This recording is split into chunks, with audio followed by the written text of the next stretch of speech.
Thank you, Your Honor. Dr. Corvin, go ahead and get yourself settled in there. Yes, sir. And whenever you're settled, could you please introduce yourself to the court? Yes, sir. My name is George Patrick Corvin. I'm a general and forensic psychiatrist, and I've been practicing primarily in Raleigh, North Carolina for going on 30 years now. And Dr. Corvin, what do you do on a day-to-day basis? So my practice is comprised, well, for the last over a decade, it's a split between what I would call a general outpatient clinical practice in psychiatry. I am a senior partner at a single specialty group called North Raleigh Psychiatry, where I've been since approximately 96, 97 time frame. For some years, I was actively involved in inpatient care as well. But again, over the last decade plus, I've centered my practice on treating outpatients with various psychiatric conditions and also various realms of forensic psychiatry. And how long have you been practicing in forensic psychiatry? About 30 years now. And how did you come to get involved with this case? So I was initially contacted by defense counsel regarding this matter. I think it was on July 19, 2024. Okay. And what is your purpose by, have you been contacted by defense counsels before? On hundreds of occasions. Okay. And have you ever been certified as an expert to testify in court before? Also on probably hundreds of occasions now, yes. And how many times have you been qualified as an expert? Well, in North Carolina or across the United States? Both. Well in excess of 300 times. And have you also been called by the state to be qualified as an expert? That is correct. I'm consulting by state prosecution cases and federal currently. And in what field have you been qualified as an expert in typically? Most typically general and forensic psychiatry. Your Honor, we have moved to tender Dr. Corvin as an expert in general and forensic psychiatry. Any objection? No, Your Honor. This testimony will be received as properly. Thank you.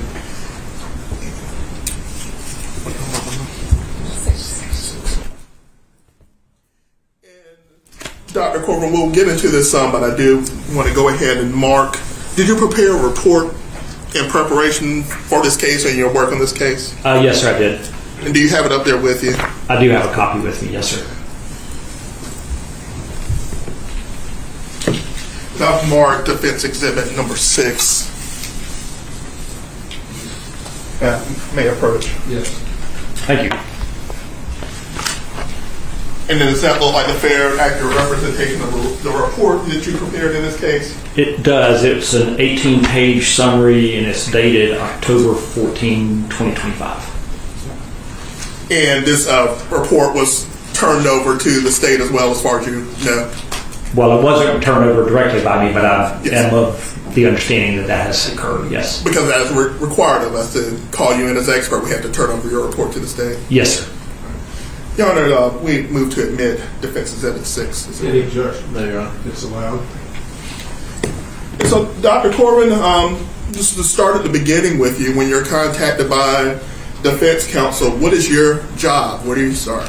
Well, regardless of who is attempting to involve my services as a forensic psychiatrist, whether it be in a civil matter, criminal matter, prosecution, or defense, one of the first steps is to get a little bit of an understanding of what the questions are, right? Because in working in in criminal forensic matters, there are lots of different kinds of questions that can be asked.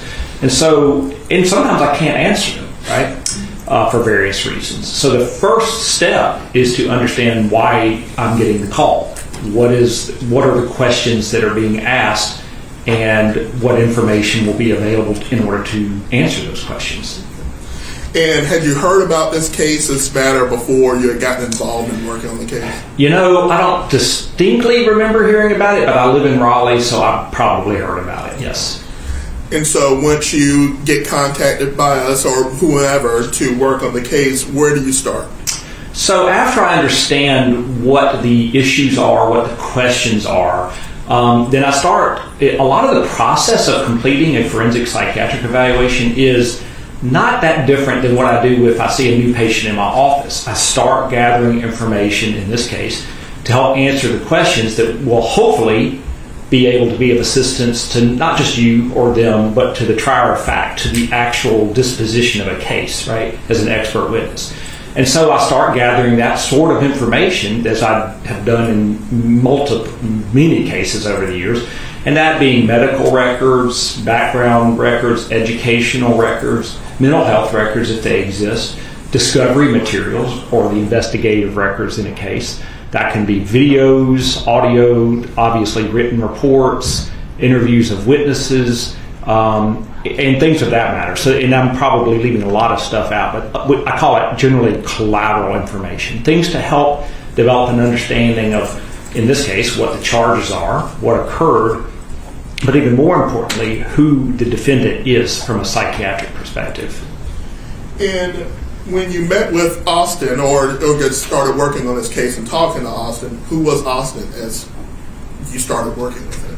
Well, if I understand the question, when I saw him, yes. Well, so this is one of the things, I'll just say at the outset, this has been one of the more unusual forensic evaluations I've ever completed. Why so? Because the individual that I was able to assess subsequent to his arrest in this matter is not the same psychiatric human being as he was before this, because of the self-inflicted traumatic brain injury, but specifically because of the nature of that traumatic brain injury.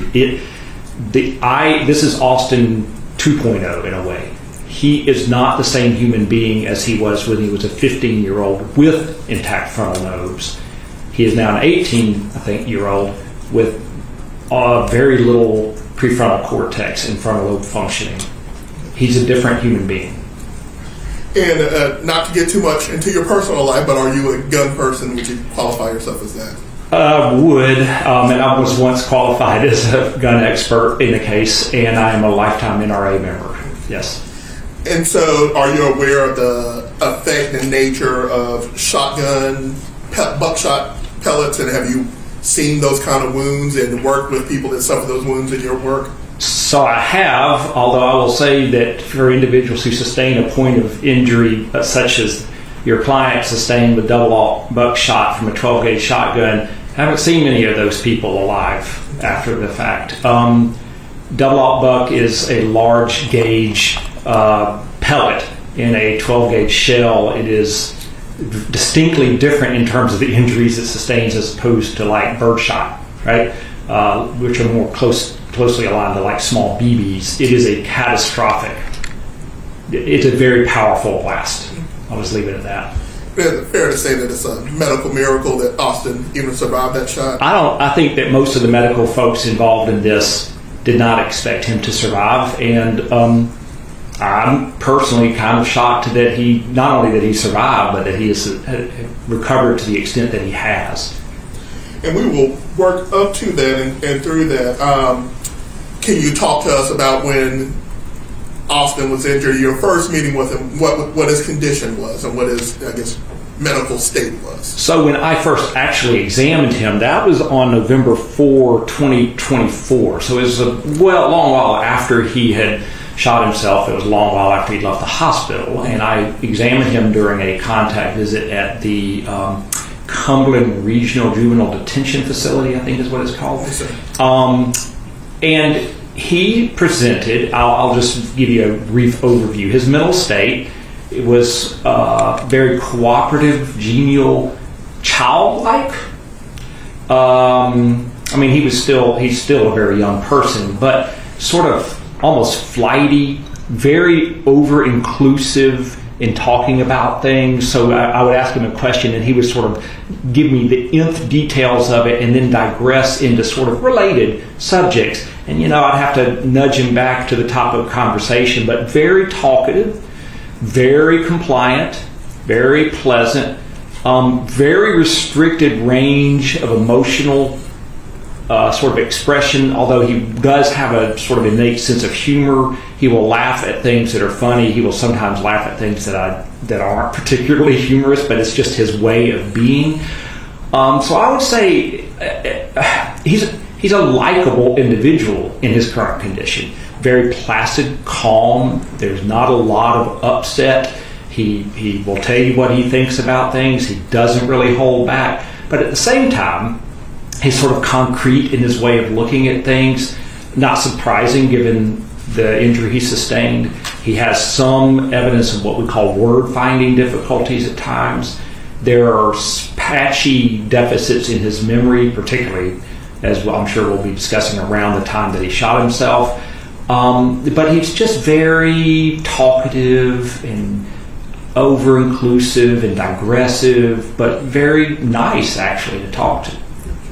And let's just back up a little bit, because you talked a lot about the frontal lobe and the injury that sustained. Were you aware of the medical damage that he had suffered prior to meeting with him? Yeah, so I have reviewed most of those acute, well, all I think, of the acute medical treatment records when he was placed in the hospital after the gunshot wound, and have reviewed, in addition to that, the multiple imaging studies of his brain and the treatment for those injuries that he underwent.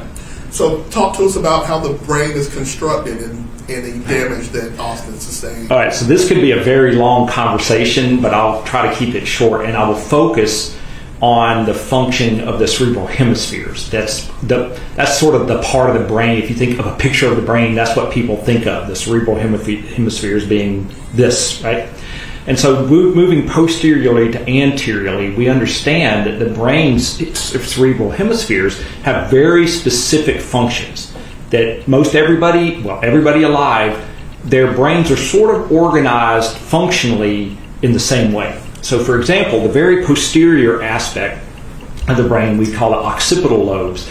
And I'll oversimplify this a little bit, but the occipital lobes primarily are involved in visual, sort of eyesight-related subjects. So an injury there can cause visual defects, and we can even sort of predict what kind of defect that you will have based on which side and where that injury might occur along those pathways.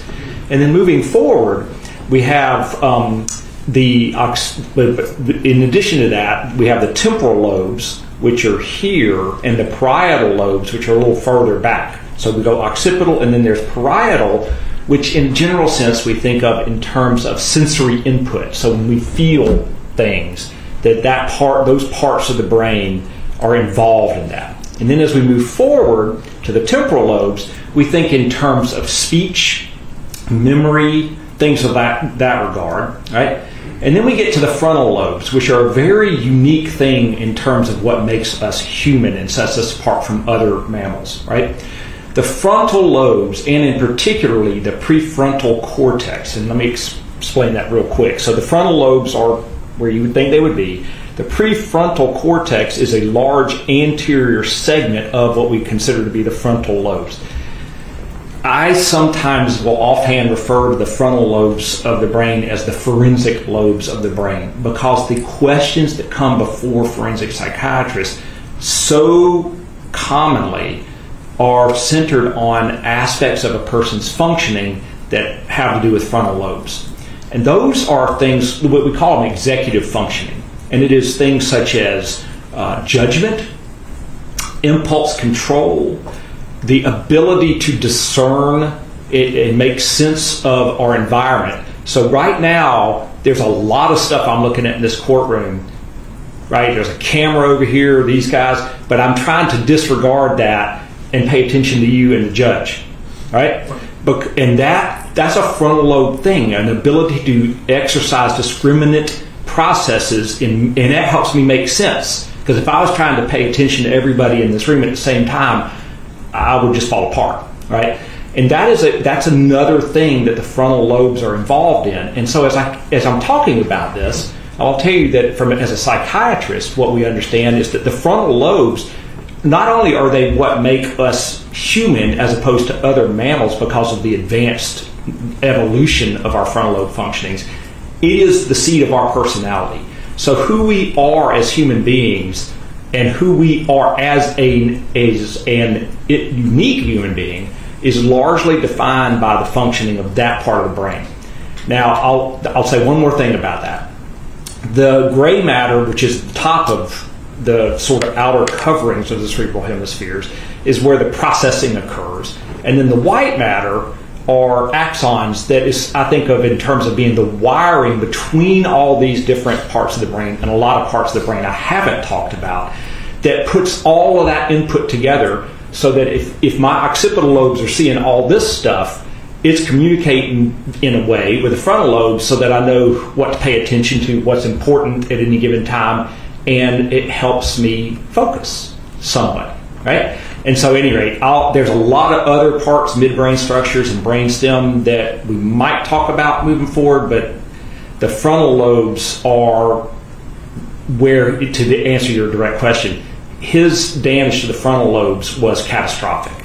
So, and when you say catastrophic, in a nutshell, like what do you mean by that? He removed them. Okay. And so, to extrapolate that, are you saying he removed the part of his brain that held his personality? Much of it, yes. It is not a scientifically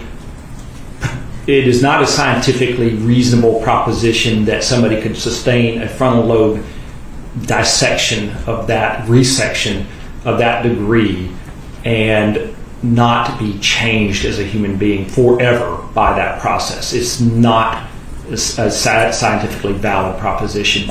And it's not the only area of his brain that was injured, but it was the part that was destroyed. And so how, with all that and that traumatic brain injury of him taking a buckshot shotgun shell at close range right to his head, how is he able to function at this point? So I will tell you this. I think a lot of people have been surprised at the degree to which his functioning has recovered, right? So he started out so impaired and so injured that we really didn't know whether he would survive. And I think it's a testament to how a young individual can sustain tremendous injuries, not just central nervous system injuries, and have a better course of recovery than somebody older like me, right, might have.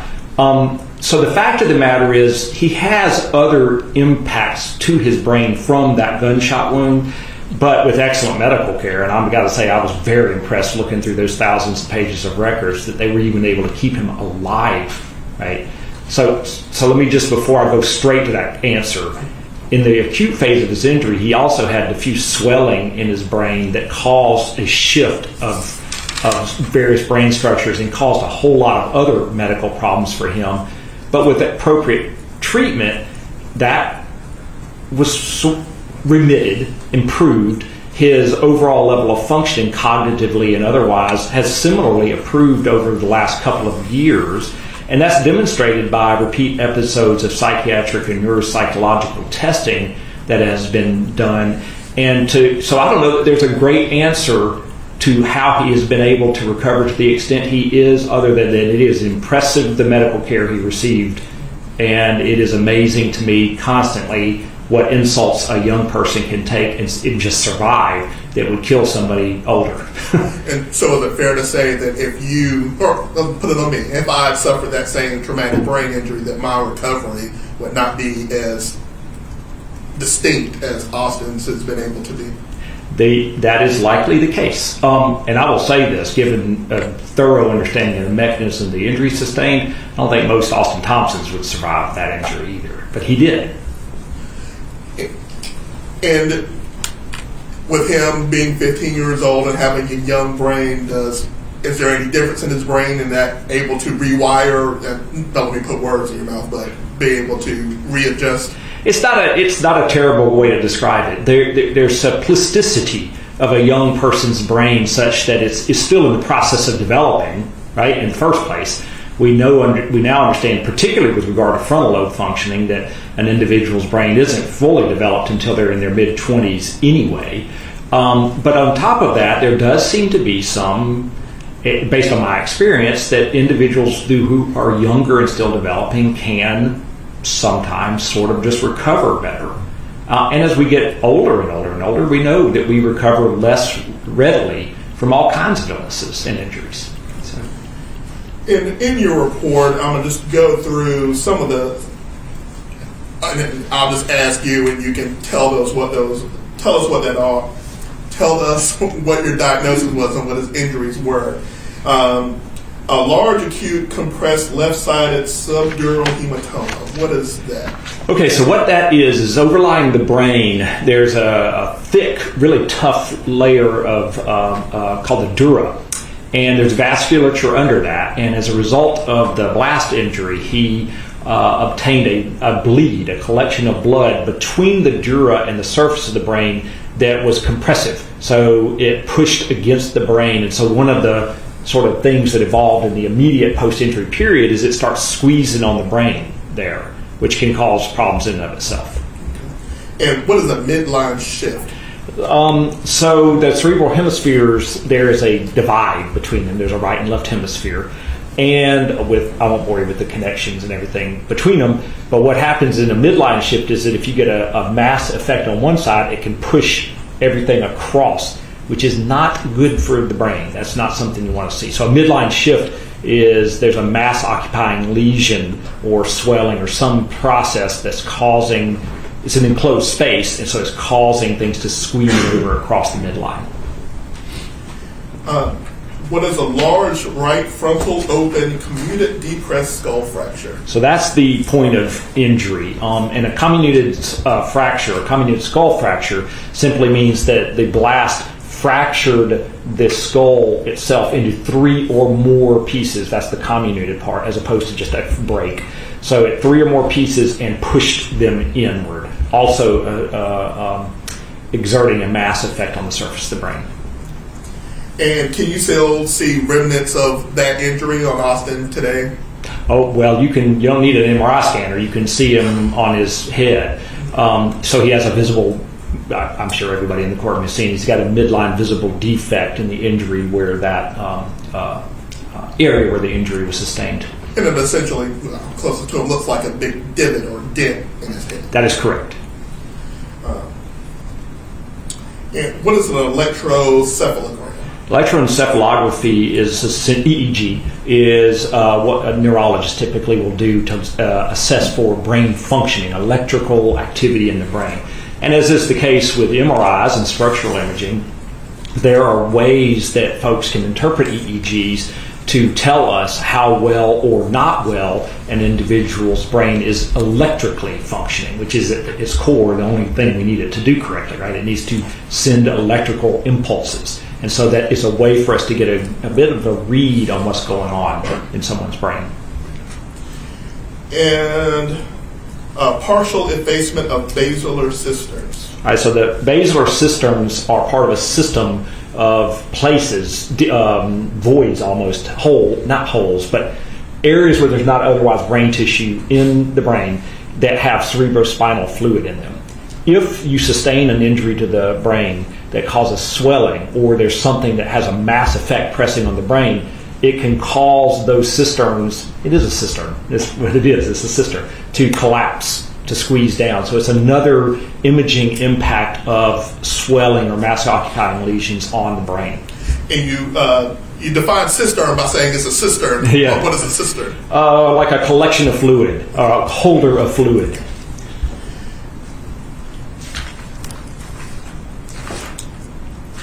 And so with that, are there any other brain injuries that we just didn't go over? Excuse me.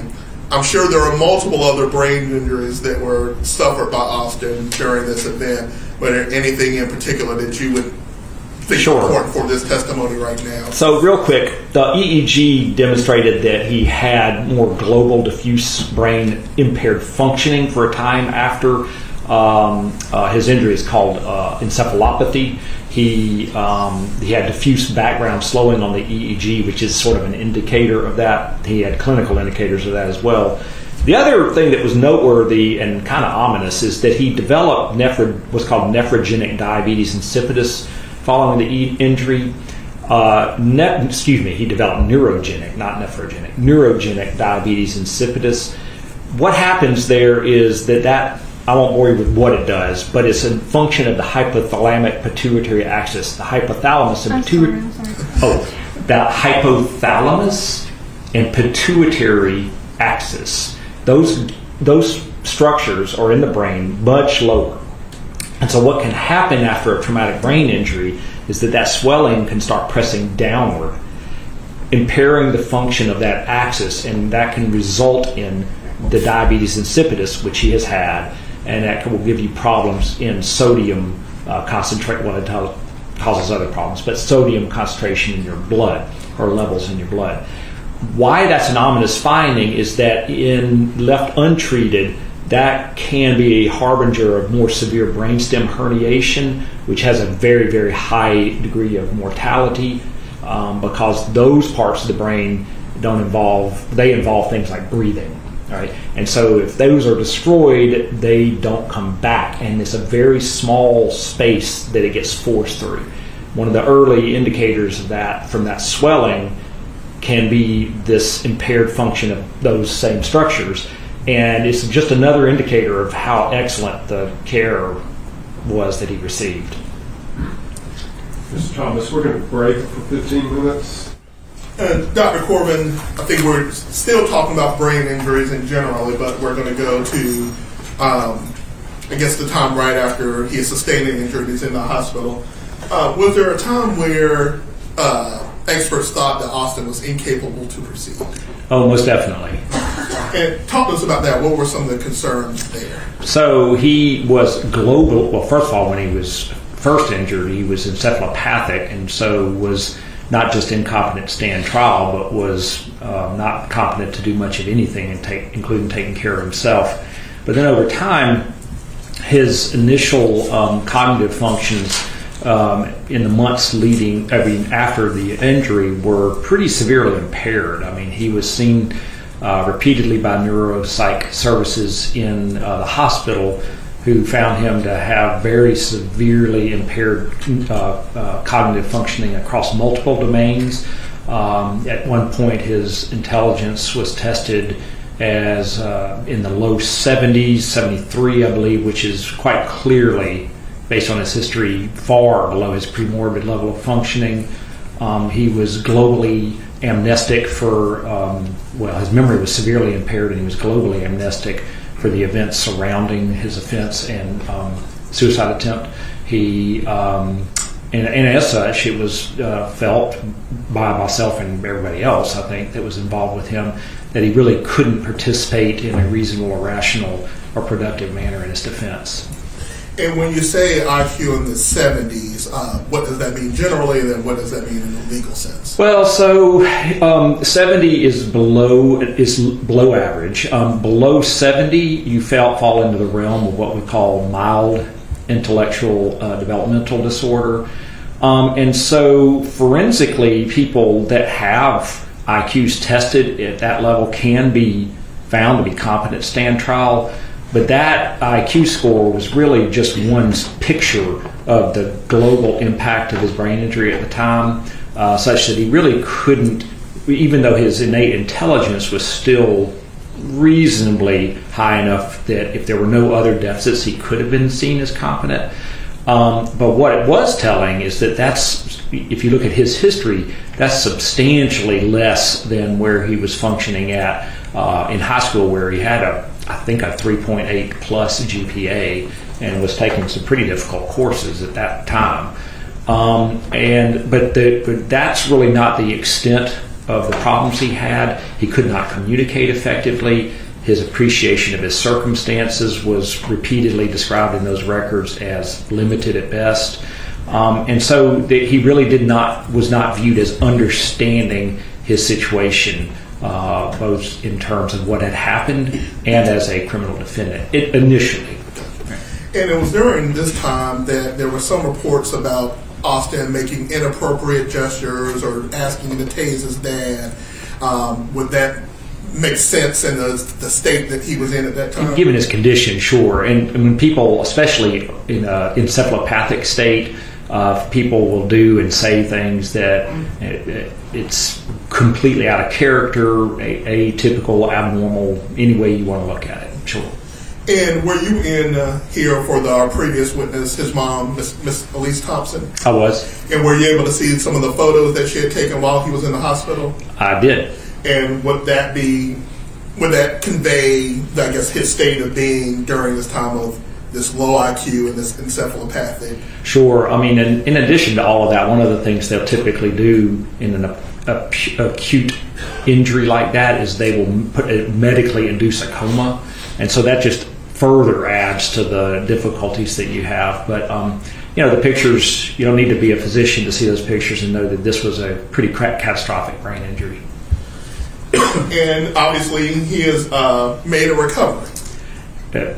Substantially so, yes.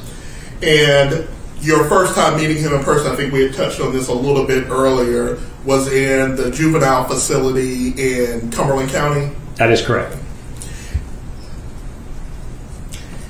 And what was your process like then of your first meeting with him, talking about these events and talking about his history? So the first time I met him, it's not that different than what I would do when I first examine a patient. The difference being is that I'm trying to answer different questions. And so I attempted, to the extent possible, to obtain a coherence, what I call psychosocial history from him. I will say that there are substantial reasons to believe that he might be sort of an inaccurate historian with regard to certain aspects of that history, largely driven by the fact that he cannot explain certain things and has no memory of certain other things whatsoever. And even then, to the extent that he has some memories of what occurred that day, there are concerns that those memories may be secondarily obtained through a process called provoked confabulation. But at any rate, I get him to tell me who he is, tell me where he went to school, tell me about his family, tell me what he knows of his medical history. Is there any mental health history, any substance use history? Things that that probably everybody in this room has had some doctor ask them when they went to see them. And then, but of course you also are attempting to gather their understanding of the reason they're in custody. What happened? But more so, why did it happen? Right? And before we go too much further on that, can you slow down and just tell us what that provoked confabulation, what is that? Sure. So what happens is that, in his history, for some time after he woke up from this injury, he had no real independent recollection of what had occurred. Over time, he has come to have fairly detailed recollection of what the events were that occurred. But during that same period of time, he had been reviewing discovery materials describing what occurred in detail on numerous occasions, for example, with defense counsel. And the phrase I like to use is the brain abhors a void. It does not like holes in memory. And so there is a process called confabulation whereby an individual will, without their understanding of the process, they're not aware of this occurring, but come to hold memories as if they are their own memories, right? When in fact, they are memories that they've come to have because of what they learned subsequent to an event, right? In provoked confabulation, that can occur because they are presented data about what occurred during a period of time when, perhaps for any number of reasons, including shooting yourself in the head, you might not independently recall that information. And so over time, he has come to have those memories. And I'm not saying the memories are accurate or not accurate. They closely match, I think, the sequence of events described that I reviewed in the same discovery that y'all have reviewed. And but that doesn't mean they're his memories. Does that mean he's lying about those memories? Absolutely not. The process is not an individual who experiences confabulation is unaware of the process. They do not make it happen. They do not invite it to happen. They don't know that it happens. It just happens. And has Austin ever been able to tell you the why? So, no. And that is, to some extent, what is the most difficult part of this forensic assessment is that while he has never challenged the conclusion that he did these events, he has never, at least in his time with me, said, I didn't do this. He has similarly never been able to explain what he was feeling, what he was thinking, why he would do these things at all. And from the thousands of pages of materials I've looked at, I don't think he has said that to anybody else either. And so what would be your, I guess, response to people if they were to say, well, he's telling you he doesn't remember this event, and doesn't remember this, what happened, but he remembers his mom, he remembers going to school, he retained some amount of information.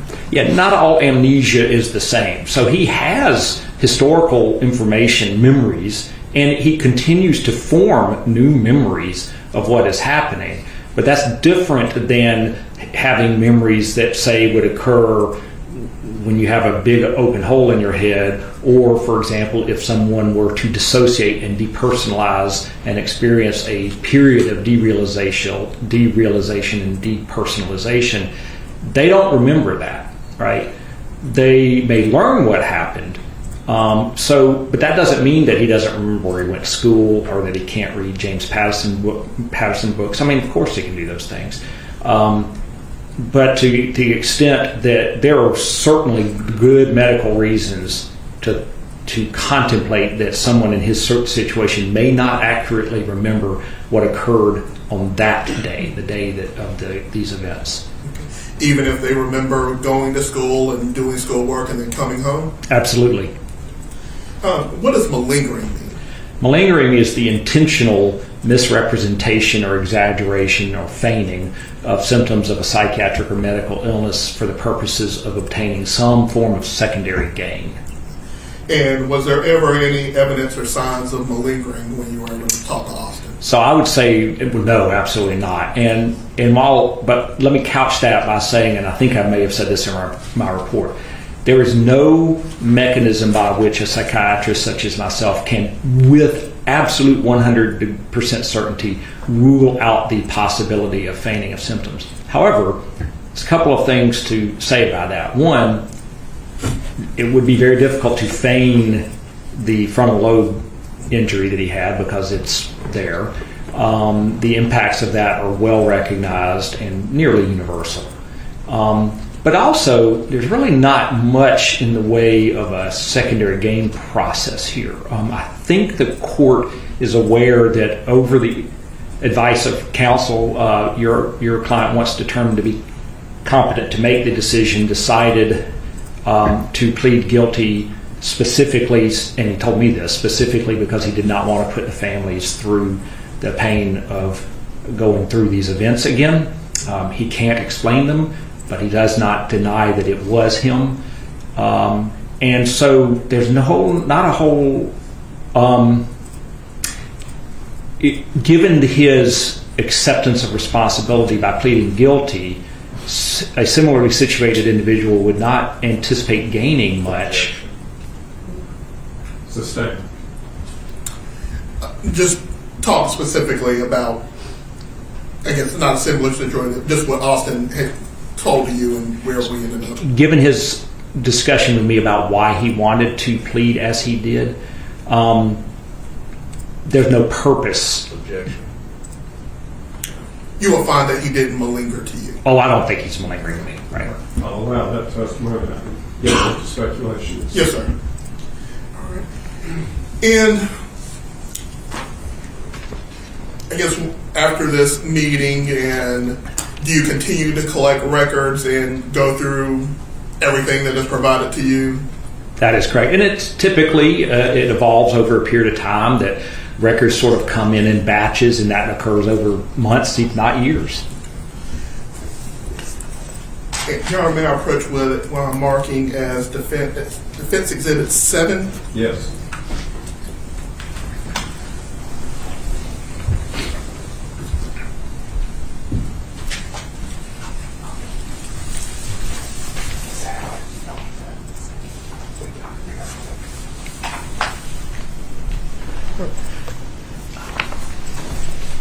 Take a look at that, Dr. Corvin, and then whenever you familiarize yourself with it, let me know what you're looking at. I am very much aware of this report. It is the, I believe, second evaluative report from a forensic psychologist named Samantha Sedlak, and it's dated October 10, 2025. And did you rely on this report in coming to the findings that you had in your own report? Yes, sir. And this fairly accurately represent the report that was turned over to you from Dr. Childlike? Yes, sir. Your Honor, we would move to admit defense exhibit number 7. Any objection? No. It's allowed.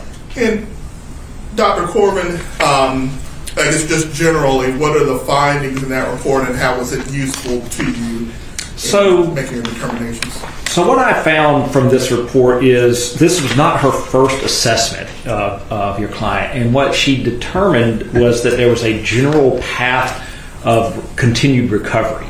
His overall intellectual capacity had gone from in the 70s to upwards of the low 90s, which is still likely lower than his premorbid functioning, in my view, but is also clearly greatly improved. And on that subject, I'm aware that he has finished his high school education while in custody and earned his diploma there. She also noted his continued course of improvement in what we call executive functioning, those frontal lobe functions that we were talking about, and offered the opinion that there was I think I can quote it, a strong potential for ongoing improvement in self-regulation, social reasoning, and impulse control, particularly with continued structure, guidance, and opportunity for age-appropriate learning and decision-making experiences.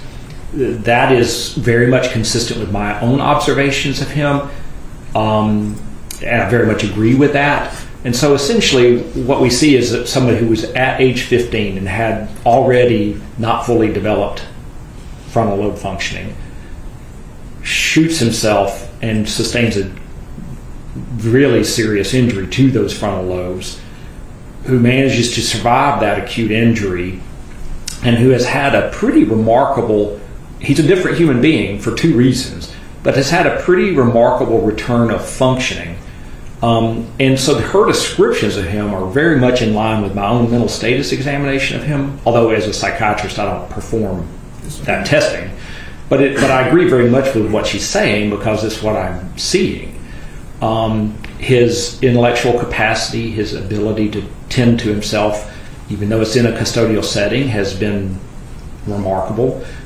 His behavior in custody has been completely unremarkable, save for one write-up for taking a shower too long. That's it. And so he's certainly not been a behavioral disturbance in that setting. And what we see, the other thing that has changed is that he was 15 when this happened, and he's 18 now. So you can see how the assessment becomes impossibly complex. A 15-year-old is a different human being than an 18-year-old. A 15-year-old, before you, there's no other way to say it, blow off part of your brain is different than an 18-year-old who has managed to survive that but still has no frontal lobe functioning to speak of. So my personal examination is not really, in many respects, of the individual who he was at 15 on October 13. So who are you interviewing when you're going through it, and what is your assessment? Who is the person that you're assessing? So now the individual I see is an 18-year-old who does have impaired frontal functioning of the sort I said. He's kind of flighty, impulsive, very congenial, kind of affable, if you will. Does exhibit evidence of the brain injury in terms of some word-finding difficulties and the continued memory deficits. And at the same time, it's still Austin Thompson, but he interacts in a way that's very much less than what you would anticipate from an 18-year-old had he not done that. He's kind of childlike. There's, and I hate to say this right in front of him, there's a degree of emotional immaturity in him. But what you see is that our emotions are largely a control. I'm trying not to comment on what he's doing right now, but his emotions are the result of processing in our frontal lobes. He does not have that. And so he can react to emotional circumstances and display affect that has got nothing to do with how he actually interiorly feels inside.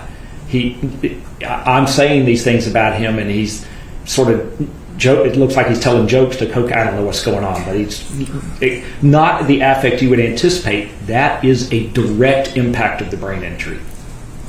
And will his brain ever get to where it's normal, where if he hadn't suffered that traumatic brain injury? I think that what we will see with him is his new normal, the new Mr. Thompson, as an adult who has sustained a brain injury that you do not, quote, cure. There will be a new normal. There has become a new normal. I'm surprised to an extent that the new normal is as high functioning as he is. But if you mean will he become who he was before, that is not possible. And he wouldn't be who he was at 15 anyway, but that's not going to occur, in my view. And has he lowered the ceiling of where he would have gone without this? Perhaps in some respects. Impaired frontal lobe functioning, it changes our personality. So what makes it difficult to ascertain the answer to that is I don't know who he would have become as an adult human without the injury, right? And switch up gears with you a little bit, Dr. Corvin. In going through his familial history and things like that, did you ever see, what is the point of going through his family history? Well, there's really two reasons to do that. One is the observation that many psychiatric illnesses that we're looking for have recognized and definable genetic components, right? And so if I look at somebody's family history and see a high incidence of, say, bipolar disorder, well, that's a data point, right, to help us look at. The other thing is that if an individual has in their family folks that have suffered from psychiatric illness, well, of course, that can impact the way that they grow up. Say, for example, if someone is raised by a parent who struggles with a psychological difficulty, then that can impact the nature of their relationship and their own developmental trajectory. Or it can have no impact, but it's still a data point.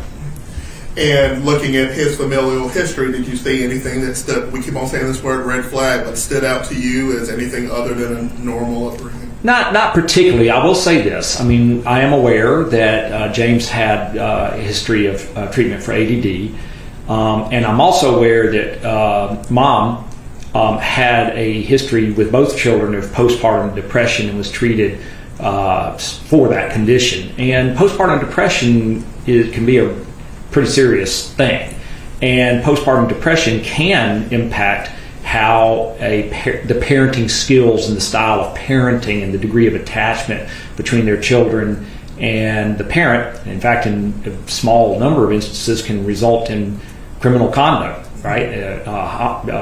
Parent killing a child because of symptoms of postpartum psychosis. So she had this history, and that's a data point that matters. However, I will tell you that as I've looked through the material and heard her testimony and looked at the family history, I think she's powered right through it in terms of parenting. The kids both clearly, I think it's worth, my assessment is, that they both gravitated more towards dad and the stuff they did with dad. But that family was pretty well functioning, despite her struggles with postpartum illness. Got it.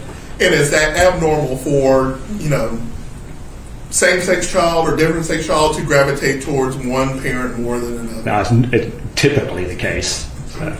And does it mean that a person, one of the mom is hated just because they hang out with dad more? No, despite writings to the contrary, I'm pretty convinced that at no point before or after October 13, 2022, Austin loved both of his. Sustained. You didn't, in your interviews, you didn't see any conflict within the family that would lead you to pop out as a red flag for you? No, and of course I know what he told me, but no, then what he told me is consistent with what I've heard from other sources of information. And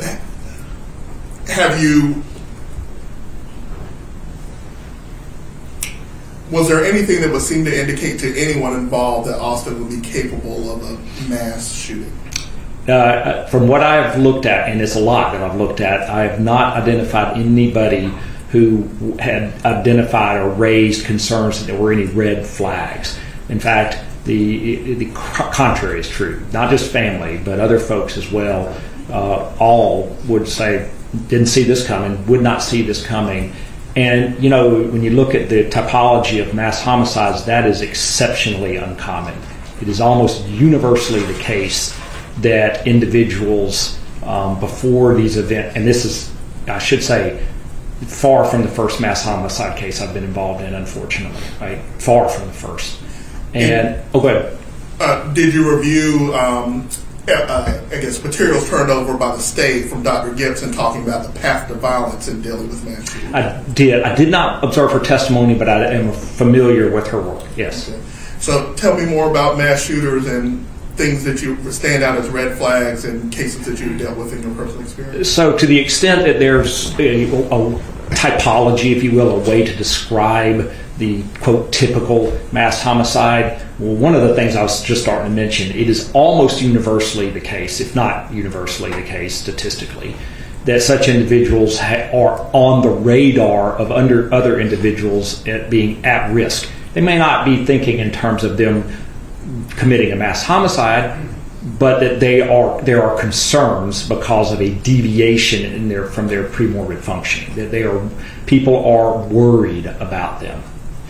Similarly, in a large number of these instances, the now defendant would also have reached out to somebody almost in an effort to gain an alliance for some perceived path of revenge, if you will. And so in these instances, it is typically observable that they become motivated by this escalating path of preoccupation with some perceived injustice. They're seeking revenge for something, and sometimes it's psychotically driven, but there's a reason for it. There's never a good reason for it, but there's a reason there, and it's usually observable that other individuals see that person becoming increasingly preoccupied with that motivation. And I know you said you didn't watch Dr. Gibson's testimony, but you're saying some very similar things about a perceived injustice, a perceived slight, bullying. Did you see any of that in any of the documents that you went through? So if we look at the underlying factors that seem to precipitate most of these events, there are none there. Right? There's not the they don't feel marginalized, ostracized, bullied, anger, sense of rejection, paranoid psychosis, seeking revenge. None of those things were present. And I think Dr. Gibson, may possibly agree with it, that in her findings, 100% of the time, there was some third party that would reach out and say, have concerns for a defendant or a prospective shooter. So while I don't know if I can attest to the 100%, I can tell you I've been involved in a couple of dozen mass homicides over the years, and in those instances, except for one or two that involved a very, very different organic process, there were third parties who had voiced concern. Involved in one right now where it's very much many people were trying to get somebody to intervene, and then multiple people were killed. So while I don't know that I would say 100%, I'm not sure that I've ever been involved in a, quote, typical mass homicide where there weren't not only post-event red flags observed, but pre-event red flags observed, almost always. And Dr. Gibson had also talked some about, especially when dealing with youthful offenders, their need to tell someone or write something to someone. Has that been your finding experience as well? So I have not done as many of these cases involving youth, but from my own research, which is considerable, that appears to be the case. So I would agree with her as well on that. And there was nothing that you found that Austin had these diaries or writings or journals or anything like that? No, and I'm sure we'll talk about all of the all of these thousands of searches, but when I look at the entirety of the context of what his digital footprint is and his life at the time, it's a big dead end. It's a red herring. It's not wide. In my opinion. if that's your expert opinion, I will. Thank you. Need to be supported by foundation, but I'll accept it as a forecast of what he anticipates opining with proper foundation. And Dr. Corvin, did you find anything with mental health issues for Austin himself that may have put him on a path to violence or being a red flag? So his pre-event mental health history is just entirely unremarkable. There's just nothing diagnosable, nothing. And is that unusual in your experience for these kind of mass shooters? So, one could argue it is. I have been involved in cases where delusions drove such conduct, and that is fairly common. But there are also circumstantial cases where individuals who are otherwise perhaps psychopathic, have a high degree of antisocial conduct, may, quote, go off. And I'm not sure I would consider that forensically a mental illness. It may be the reason. But so I think that it's fair to say that both can occur.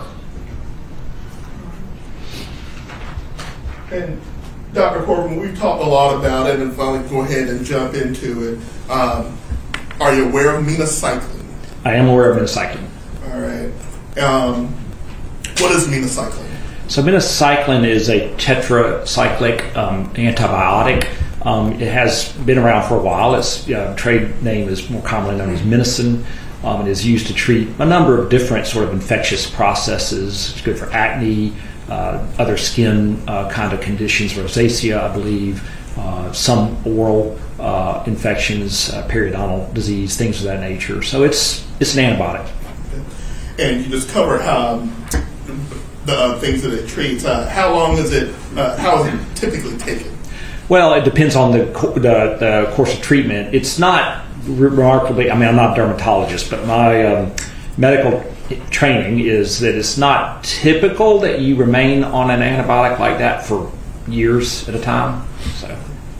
And are you aware of any side effects of minocycline? So sure. It can have some of the more common side effects that you might encounter with other antibiotics, but in this case, minocycline has multiple. There's research and case reports of it inducing psychiatric side effects up to and including periods of depersonalization and derealization, which would be a sort of a sudden onset of a dissociative episode where one's can engage in conduct but not really be there. They're there, but they're not there. They're awake and doing things, but it's almost like they're playing out or living out a dream. And so they're doing things in a very organized and, in this case, horrible manner. But at the same time, the reality of it is not there. That connection intrapsychically is severed. And I guess, how did you come, when you got notice that Austin was on minocycline, what were your initial thoughts with that? I didn't really care. It's all important information, but while that side effect has clearly been demonstrated, it's not common either. Okay. So I just because at that point I was still very much in search of the why, the reason, and more typically there's no good reason, but more typically there is a reason. There's one of those themes that we talked about. It's almost always the case, right? But as those things started falling off the wayside more and more, and I had to sort of circle back and look at medicine again, and then I started getting discovery material that was like, whoa, hold up. What did they describe him as? And that kind of thing put it right back on the differential, like rare things happen rarely, but they happen. And there became more information that ruled out the typical stuff that you see in mass homicides, and more that occur that you see in instances of not just from medicine, Ambien, primary psychiatric process where individuals will suddenly experience a sharp divide, a fall away from their complete awareness of the reality or circumstances, but continue to engage in seemingly purposeful conduct up to and including interacting with other individuals. And you had mentioned seeing that in Discovery that kind of caused you pause. Talk to us about that and the things that you saw in Discovery that made you... Yes, sir. So it was fairly late in the process that I began getting descriptions from individuals who witnessed him in the neighborhood of Hedingham on that day of these events. And it has not been my experience that in a typical, I hate to use the term, but in a typical mass homicide of the sorts that I've worked on over the years, that witnesses describe those folks as seeming as if they were in a trance, that they look eerie, that they look like a zombie, that they're walking around in a slow, nonchalant way with their head down. Well, they did look like a little kid. And so you get, that's the sort of thing you hear from people who see people in a paradissociative state, right? Not in a typically motivated mass homicide. Not in somebody who is mad at the world, seeking revenge, this, that, and the other. That's not the description you see. Is it dispositive of any finding? It is not. But it's very suggestive. And you've reviewed other videos and, I guess, Ring doorbell cameras and other surveillance cameras that captured Austin during this event? Yes. And are you familiar with, I guess, people are saying the trailer park video where Austin seems to be talking to someone? Yes, I have seen that video, yes. Talk to us some about that and how that affected your opinion, if it did. Well, the descriptions in the videos or images of him, including that video, they're sort of consistent with each other in that he just seems like he's just taking a walk through the neighborhood. And so in that video you mentioned, he's observed there, I don't know if the court's seen it or not yet. Oh, okay. So you're aware that he's just in a semi-calm way holding a long gun and speaking seemingly off camera to someone, pointing out that there's an active shooter behind him or somewhere off camera the other direction. I don't know who that was he was talking to. I'm not sure there was somebody there he was talking to. Sustained. Sorry. But it's very unusual. Okay. Right. And you never received anything in Discovery about this person that he was allegedly talking to ever getting a report from them? Well, that's why I'm questioning it, because if somebody said that to me with a gun, I don't care what's going on, I'm calling 911. That's what I would do. And what about his manner of gait and just walking around and the time of day and things like that? Just 5-something in the afternoon, calm, no distress observable, doesn't seem particularly even hurried for the most part. Again, it's just very atypical in these situations. And did you go through, recall phone conversations with his father around and during this event? Yes. And talk to us some about those. So as father described, there was 2 phone calls, and on each occasion, father did not discern anything abnormal. He seemed calm. His responses to the questions that he was being asked, I think, were generally appropriate. And so he was unremarkable in that regard.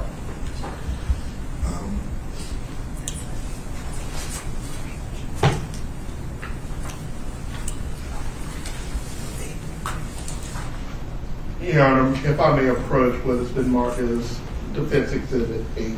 Yes.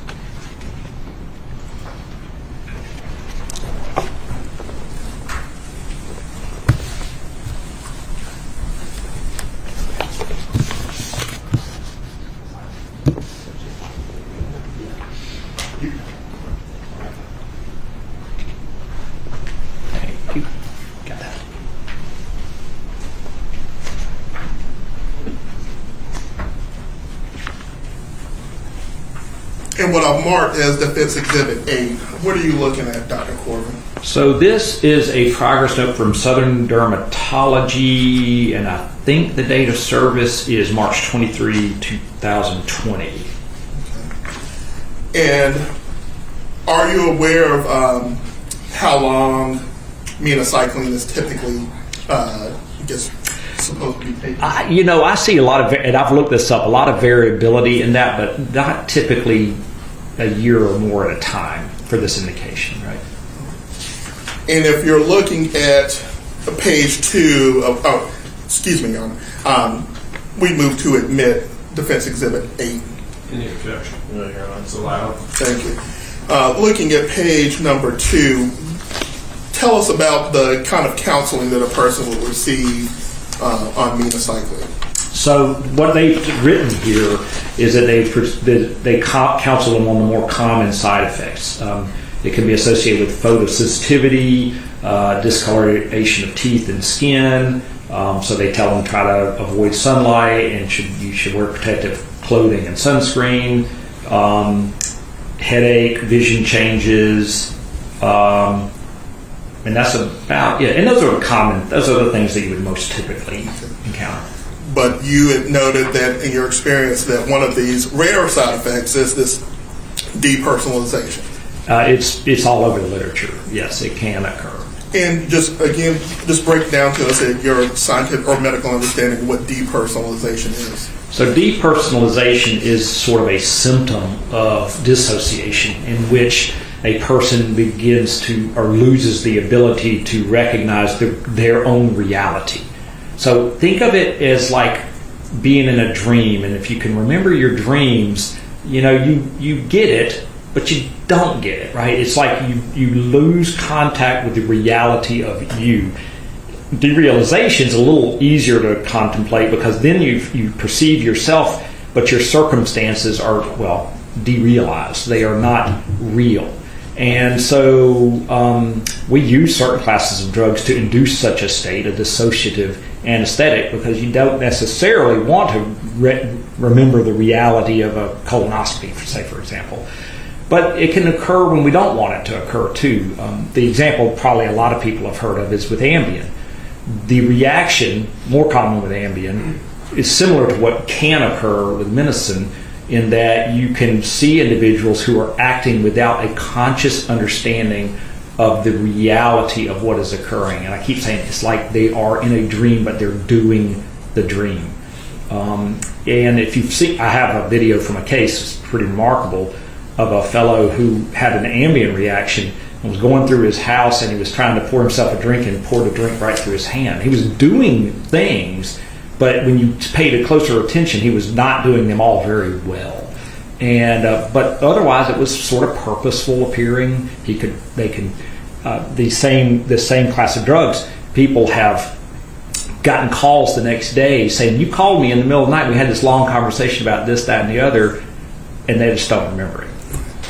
And what would your response be for people, and this they may ask anyway, but he's been taking this medication, he has been taking it for a year, he has not shown the family talked to his mom and his dad and his teachers, they didn't say anything.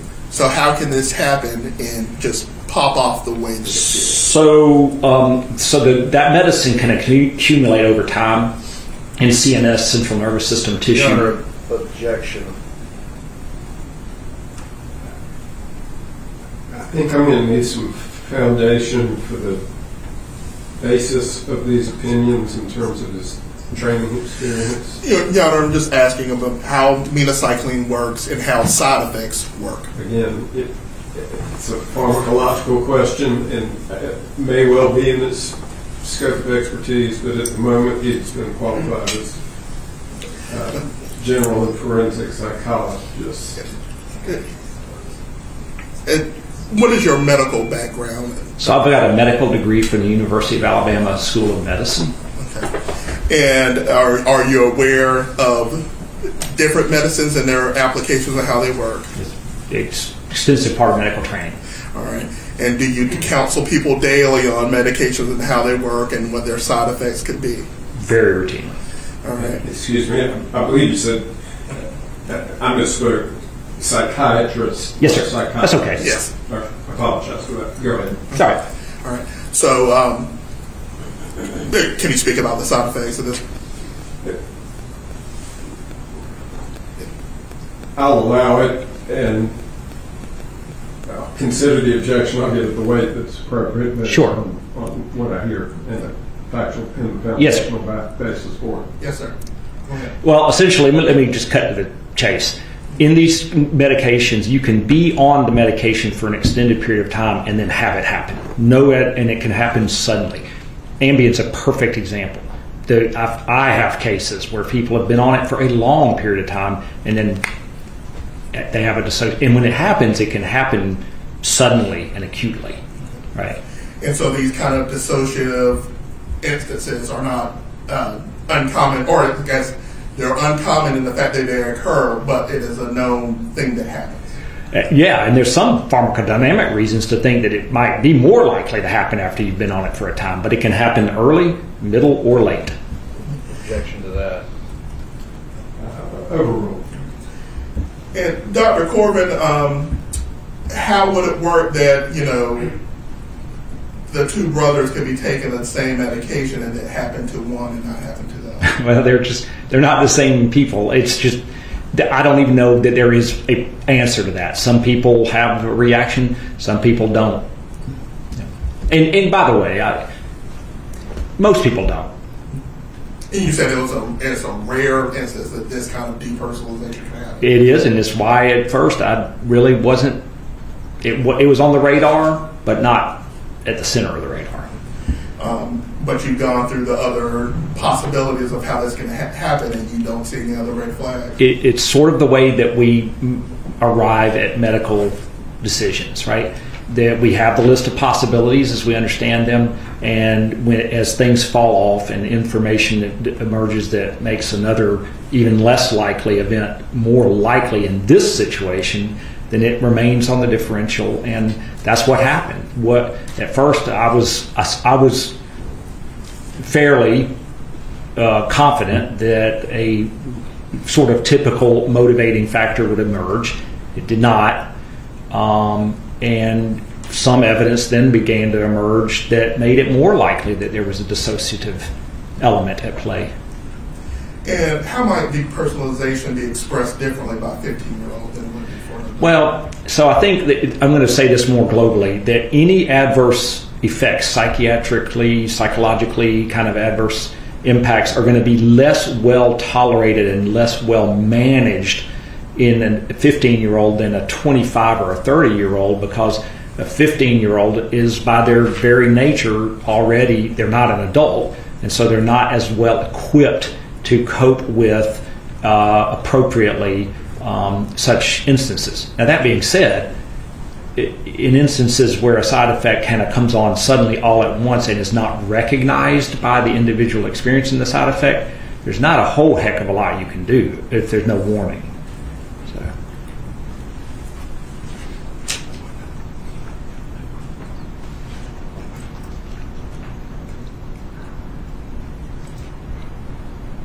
Just working on pulling an exhibit for you. Oh, okay.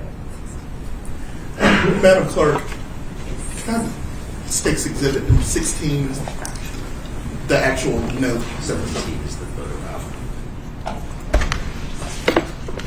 6.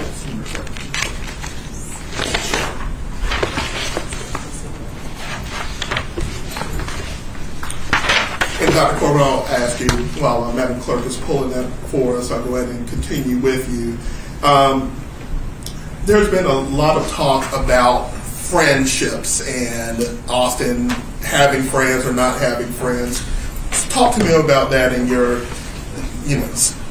psychiatric practice and working with people. Just how that works, and if that is that a red flag about having friends in these kind of social relationships? So everything's a matter of degrees. If someone is completely socially isolated because they're rejected by their peers, or because that individual has some sort of animosity towards their peer group, then sure, that could be important.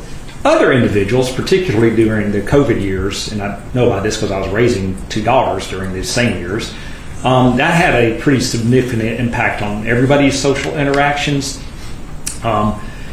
which I could talk a lot about because there's emerging research on the subject, which is that they they were robbed of their ability to some extent to form those normal peer interactions, middle school, high school age kids, college too for that matter. And so that's a unique thing that I really think it's important not to forget as I'm looking backwards at what was going on in 21 and 22. The other thing is that I'll call it a little bit of a psychological autopsy of pre-injury Austin Thompson is that he was and still is an inquisitive, curious, kind of flighty guy, but who lived a little bit in his own head, just flying from one point of interest to the next. And so individuals like that are common, right? I mean, commonly encountered, not in my practice, but in life, that some folks are more outgoing and more social. Other individuals are more introspective. They think a lot. They study a lot. They tend to make good grades. Those are not red flags. That's just people being different. And so you just said nothing of that stood out as a red flag to you. No, because it's just who he was. He didn't bring a lot of friends home. Nobody was at the time at all, really. But the reality is that some people are like that. It would be very, very different if he didn't have any friends because he was getting beat up at school or because he wanted to hurt people at school and beat up people at school, and so he was ostracized and rejected. None of that happened. It's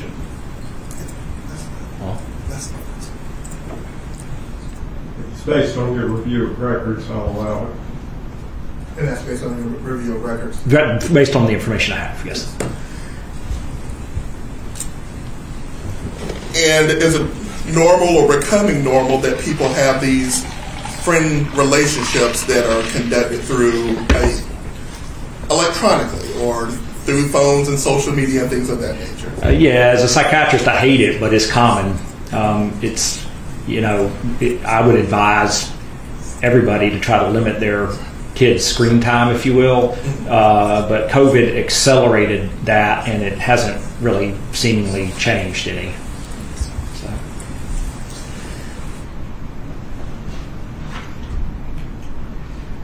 And did you see the photos of the inside of the Thompson residence? Do you recall going through those? At some point I have, yes. Were you aware of just the state of the house and the amount of guns and ammunition? Oh, that I'm aware of, yes. Okay. Talk to us some about that. Well, one of the interests that Austin in particular shared with his father was in firearms and hunting and things of that nature, and I think there may have been 11 plus firearms and a heck of a lot of ammunition in the home. Okay. But might that dissuade someone from letting their child visit the Thompson home? Objection. Sustained.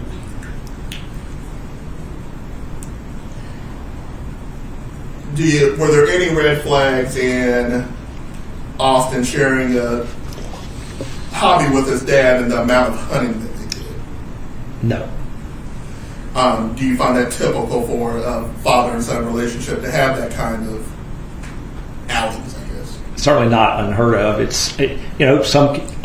is not an unusual thing for teenage boys to have all kinds of interest in firearms, fireworks, hunting, fishing, you name it.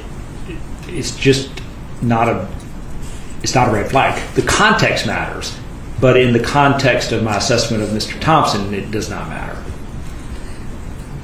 And I know we've talked a lot about video games and things at that point. I guess generally talk to us about generational differences between kids playing video games and being in the room and talking to people online. So, when I was a kid, that wasn't a thing. I mean, Pong was as good as it got, right? I can tell you the phenomenology. So if we look at current teenagers in our day and age, the stats forensically are that about 85% of teenagers consider themselves to be gamers. If you break that down a little bit, about 60% of teenage males play video games on a more or less a daily basis. Now, Do I personally, as a psychiatrist, think that maybe I would like my kid outside playing instead? Yeah. But the research goes further, and that there's been much sort of looking at these video games as sort of the cause of these events. That has not borne out well, right? There's actually one body of research from a series of reports that suggest it may be even protective in the same way that boxing clubs at youth centers can be protective, right? That it's an outlet for the aggressive impulses that we all have, right? But even the APA has cautioned twice now to not draw the conclusion, because the evidence is lacking, that being a video game or even a first-person shooter or multiplayer game that involves a lot of interpersonal violence it's not even established that there's a strong correlation, much less causation, of violent criminal offenses. And so break that down. What does that mean? That the research does not support the conclusion that playing violent video games causes violent offenses. And for someone that we've heard may not be athletically inclined like Austin, is it normal for a teenage boy to indulge in video games in that way? I think it's normal. Well, regardless of whether I like it or not, if we define normal as it's very common, then yes.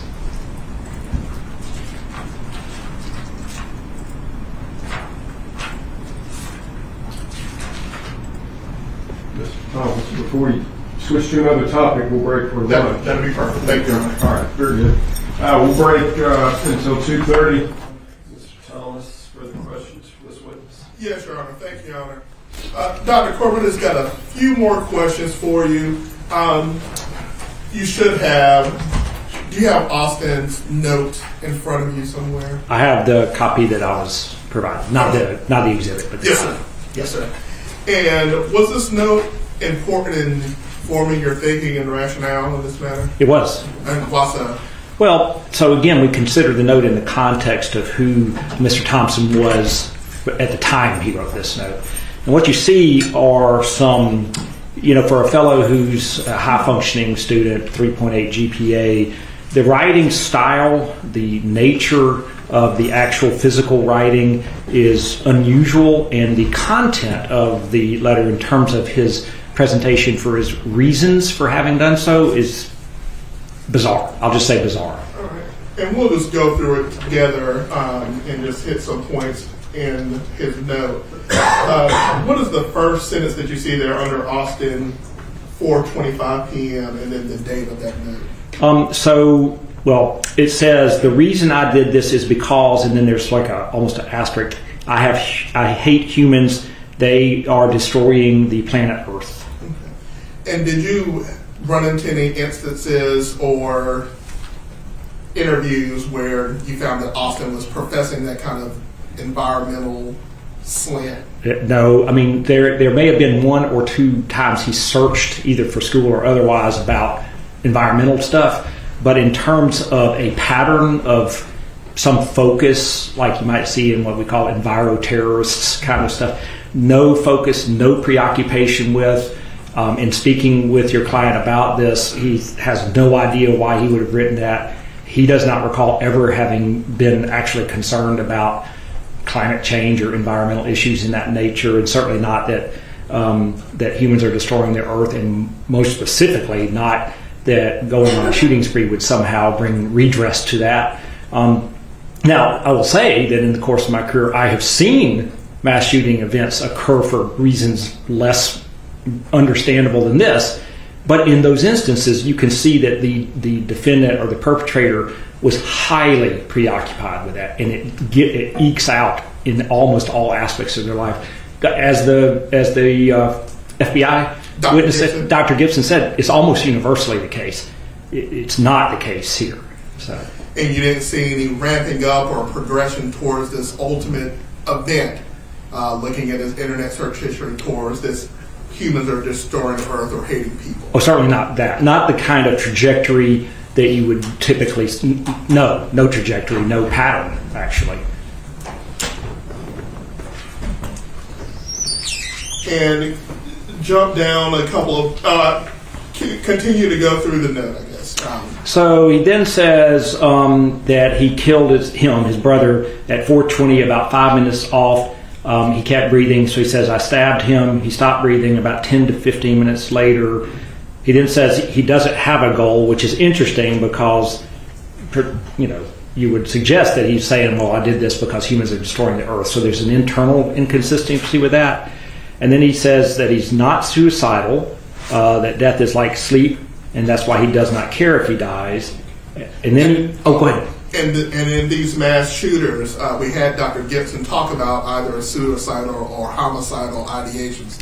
Talk more about your experience with that. So the same despair and discontent, you can call it rage, you can whatever you want to call it, the same sort of emotional sort of patterns that will drive such homicidal conduct also similarly will drive suicidal conduct. And in many instances, as the court probably is already aware, that is in fact what occurs, right? And so what you will typically see are concerns pre-event that someone is, if nothing else, depressed and suicidal because in their mind they are completely tormented, preoccupied, and their life becomes focused around whatever the thing is that drives them to do this. In every typical mass homicide case I've been involved in, and I think for Dr. Gibson as well, from what I've read, that is observable by other folks, not necessarily doctors, but other individuals.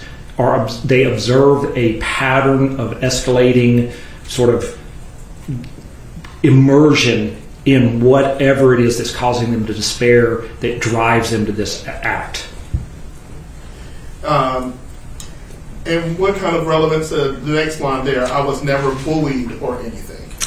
So I will say this, being bullied is one of the indicators of risk for that. And as you may be aware, your client had a pre-event sort of interest in criminal justice. In fact, it's my understanding from my work on the case that at one time he had considered pursuing something along the line, not maybe police officer, but law enforcement type activities, even forensic work. He was involved in a school related to these subjects. But at any rate, one of the indicators that would drive someone statistically to engage in this conduct is being mistreated, abused, or bullied, particularly in the case of students. And so he's saying this is not what happened here. And I don't think there is evidence that he was being bullied. So. In the next two lines, bye dad, I don't like you mom.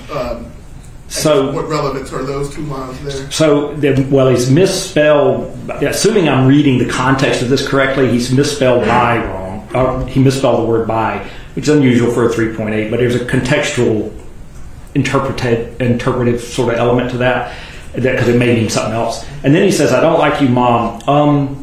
So let me just say that I think the court has already been apprised of the observation that both Austin and James were closer to dad. That's not at all unusual. And that he was less close with mom.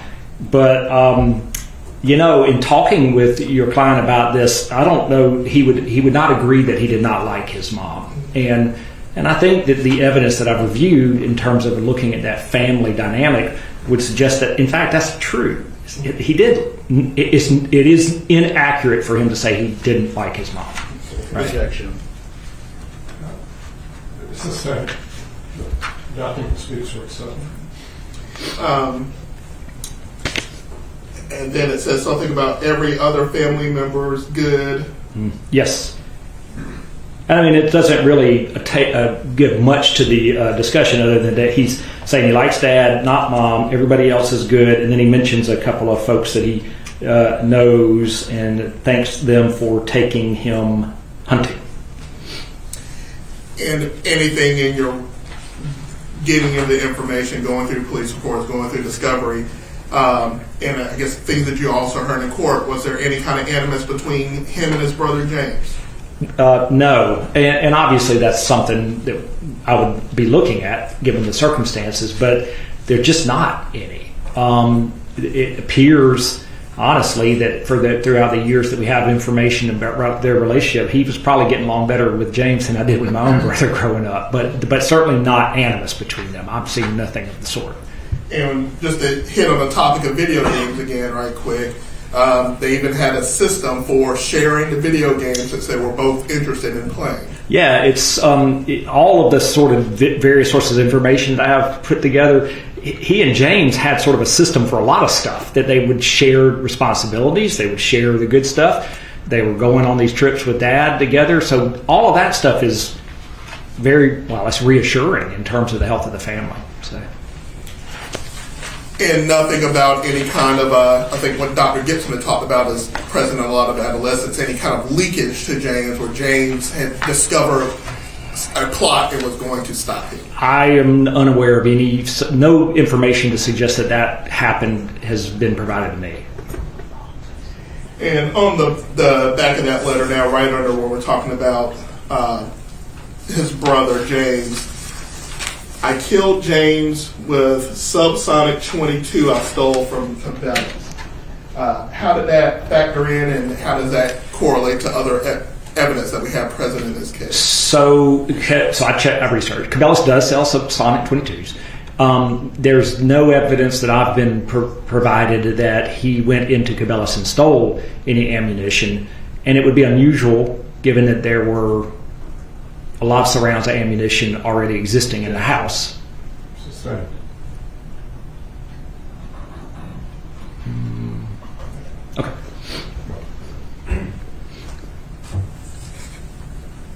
So you don't have any information about him stealing anything from Cabela's? I have no evidence to suggest that he actually, and he has told me, I don't remember ever doing that. Now, there's a lot of things he doesn't remember, but I've certainly seen no evidence that supports that conclusion.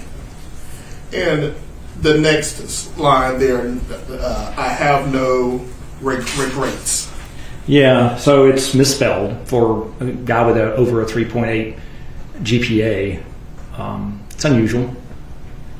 And how does that factor in with just your analysis of this letter in general? Well, so to the extent that he is writing in a manner that is not typical for his pre-morbid, I'll call it, sort of intellectual ability, his academic abilities, this isn't the kind of thing that you would see him write. In fact, today I think that it would be superior to this.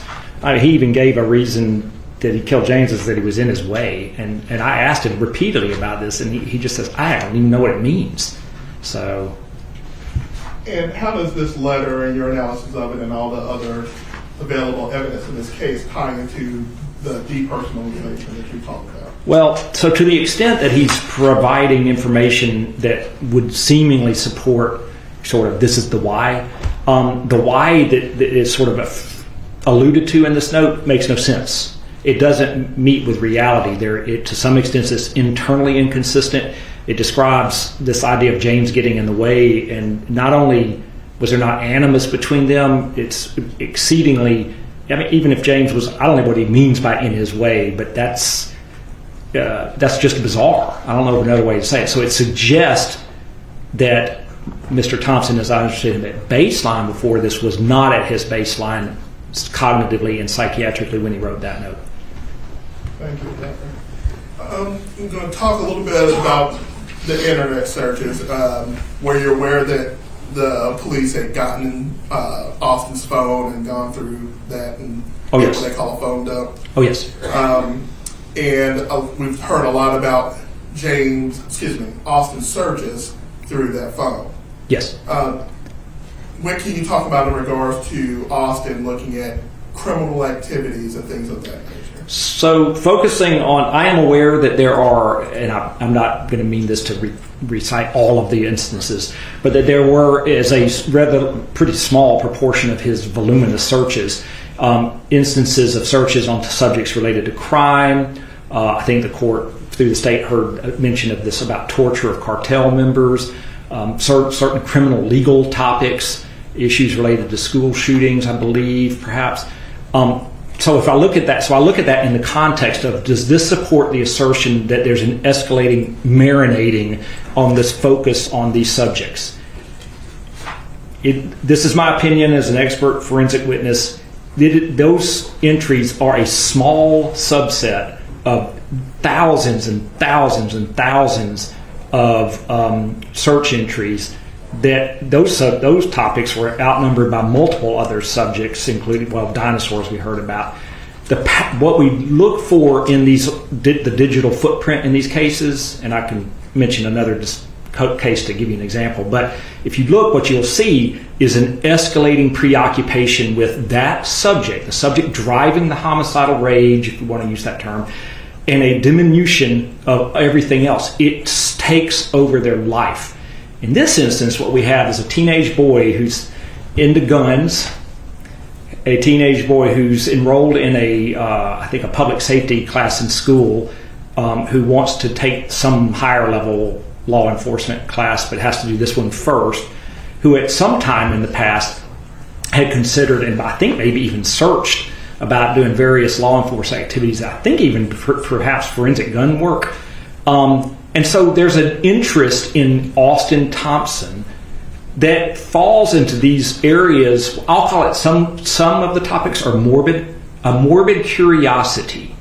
So even myself, this is not unusual in teenage boys. So talk about that more, and any kind of morbid curiosity in your experience with boys specifically. Things in psychiatry really relate to the extent, the degree to which an activity becomes the center of someone's life. It is not at all unusual for teenage males to be interested in guns, to have sort of a morbid curiosity with sort of violence. That when I was growing up, it was the big thing, was Faces of Death. Faces of Death. There was no internet. But let me tell you, all of my friends, and I'll admit myself, would occasionally secretly go out and manage to get one of those videos. They're morbid, they're gross, but there is an inherent curiosity that runs particularly common in males. And to the extent that I've had some limited experience with reality crime TV shows, having worked on one at one time, those shows, their demographic is primarily middle-aged women. So if those were risk factors for driving homicidal violence, if gaming or preoccupation with crime TV shows, which, by the way, many of his Austin Thompson searches were about criminal TV shows, he was interested in those things.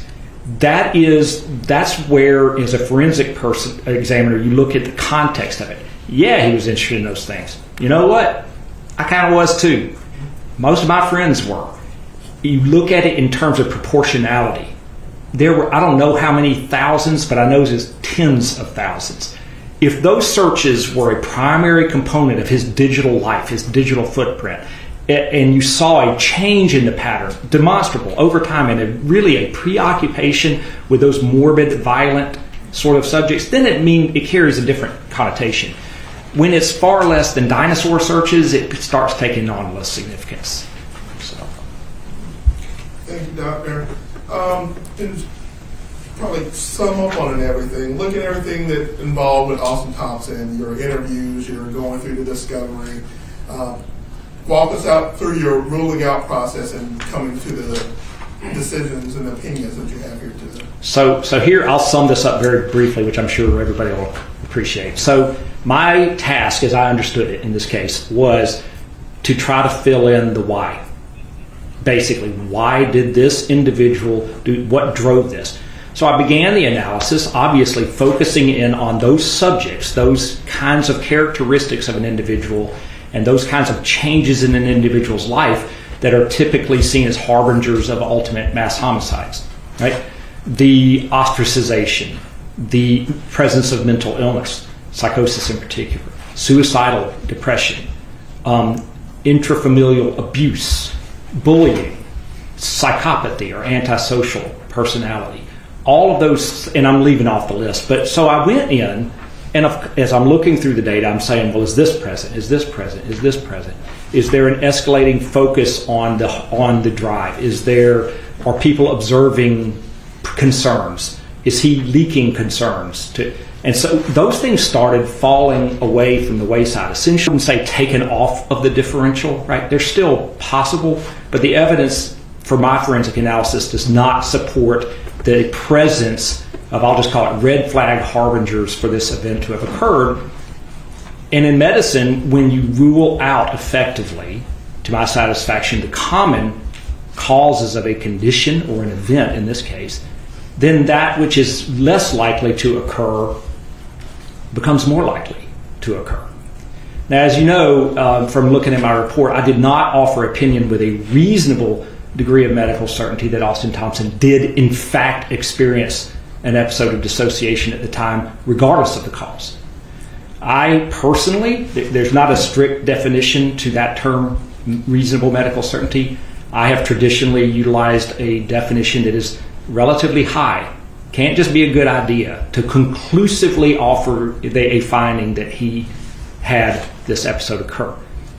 However, I will tell you that as these other causes effectively were ruled out, this episode of dissociation became, in my view, this is my medical opinion, it is the most likely scenario that the evidence before me of absence of typicality in this mass homicide event, the absence of primary mental illness, and some evidence of paradissociation, be it depersonalization and derealization, during the offense, makes this result most likely to have occurred in the context of dissociation with a known potential cause.